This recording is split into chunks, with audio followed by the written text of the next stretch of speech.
Dalam menangani infeksi, setiap keputusan itu kritis. Pilihan yang kita ambil bukan cuma menentukan nasib satu pasien, tapi juga jadi bagian dari perjuangan kita melawan ancaman global, resistensi antimikroba.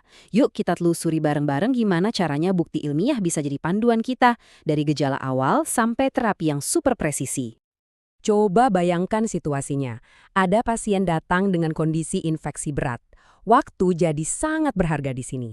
Keputusan pertama yang Anda ambil bisa menentukan segalanya.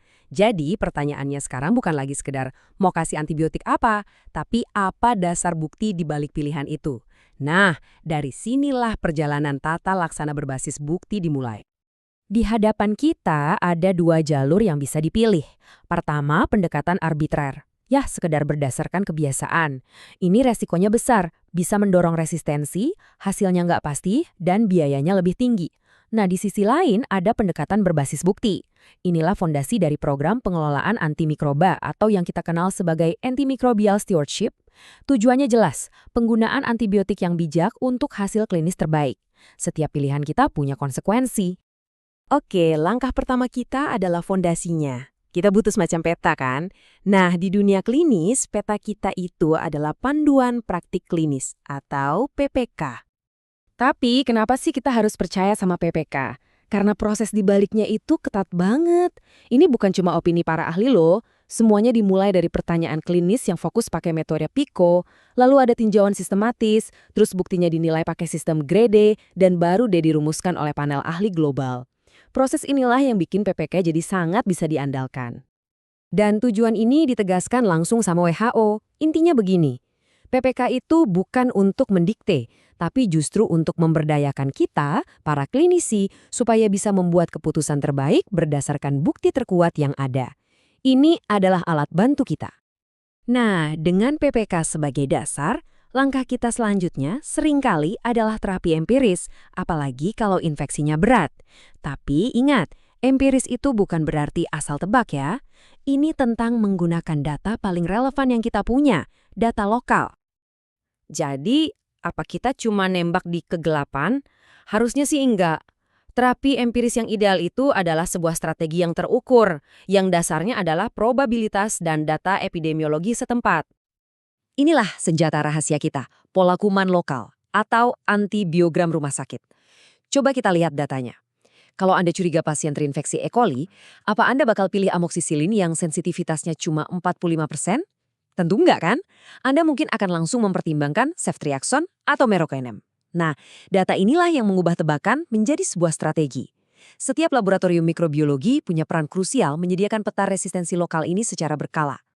Terapi empiris itu ibarat jembatan, tujuan akhirnya tetap presisi. Nah, titik balik dalam perjalanan pasien kita terjadi ketika data spesifik dari lab mikrobiologi sudah keluar.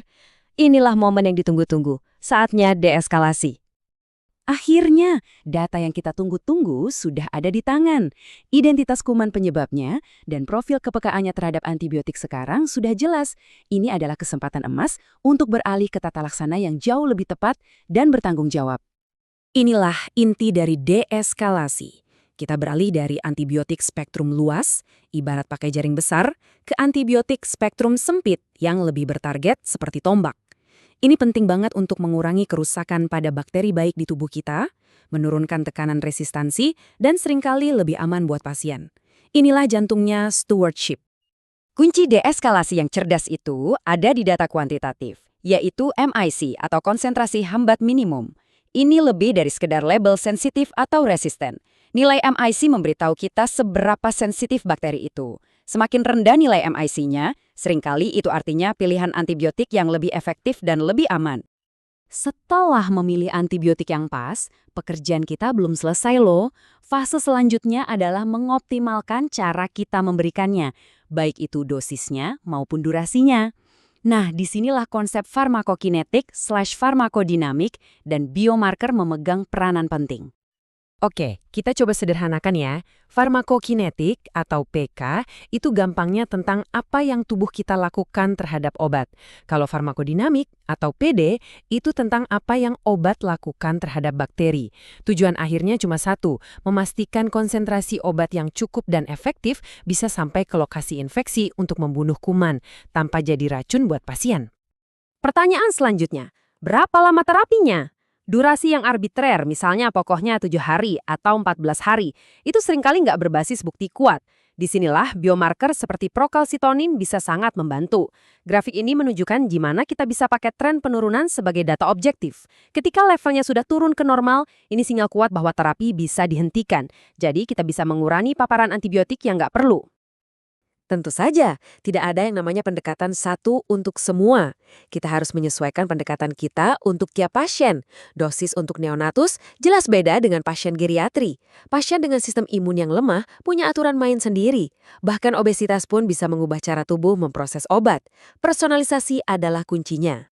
Nah, kita sudah menyelesaikan perjalanan pasien kita dari yang tadinya serba tidak pasti menuju ke sebuah terapi yang presisi. Inilah inti dari tata laksana infeksi modern yang tepat dan bertanggung jawab. Yuk, kita rangkum lagi 5 langkah krusial ini. 1.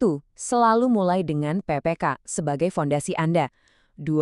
Lakukan terapi empiris yang cerdas, bukan tebakan, dengan memakai pola kuman lokal.